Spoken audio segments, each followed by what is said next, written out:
পৃথিবীর সকল ভালোবাসার কাছে একটা ভালোবাসাই হার মেনে যায়, সেটা হচ্ছে বাবা মার ভালোবাসা।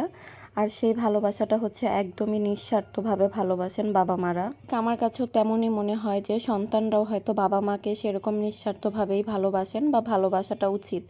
আর আমরা সন্তানরা যেখানেই থাকি না কেন, যত দূরেই থাকি, যত ভালোই থাকি না কেন, যখন শুনি যে বাবা মা ভালো নেই, তখন আর কোনো দুনিয়ার যত সুখী থাক না কেন, তখন আর কোনো কিছুতেই শান্তি লাগে না। আমার কাছে তো মনে হয় যে ভাগ্যবান সেই সন্তানগুলাই যেগুলো হচ্ছে বাবা মার কাছে থেকে বাবা মার জন্য কিছু করতে পারে।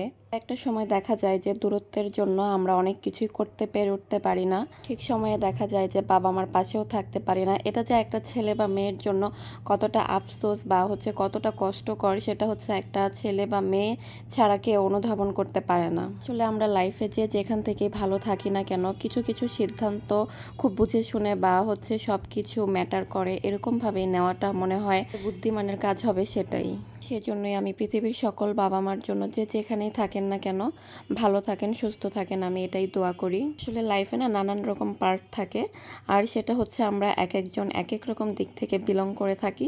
সেখানে আসলে সবসময় কিছু করার থাকে না, বাট একটা জিনিস সব থেকে বেশি ইম্পর্টেন্ট, সেটা হচ্ছে প্রত্যেকটা ছেলে বা মেয়েরই নিজেকে এস্টাবলিশ করা, নিজের পায়ে দাঁড়ানো, নিজে কিছু করা। ফ্যামিলি যতই এস্টাবলিশ থাকুক বা আপনাকে যতই ফিনান্সিয়াল বা হচ্ছে সব রকম দিক থেকে সাপোর্ট করুক, অ্যাপ্রিসিয়েট করুক আপনাকে, বাট আপনি নিজে কিছু করার মধ্যে যে শান্তিটা, সেটা আপনি পৃথিবীর আর কারো কাছ থেকে কোনো কিছু নিয়ে সেই শান্তিটা পাবেন না। এখন সকল প্ল্যাটফর্মে একটাই মোটিভেশন স্পিচ থাকে, সেটা হচ্ছে নিজে কিছু করো, নিজে আর্ন করো, নিজের পায়ে দাঁড়াও। এটাই হচ্ছে সব থেকে বড় অ্যান্ড প্রধান একটা রিজন। তুমি নিজে সেলফ ডিপেন্ডেন্ট হও এবং অন্যকেও সেটাতে হেল্প করো।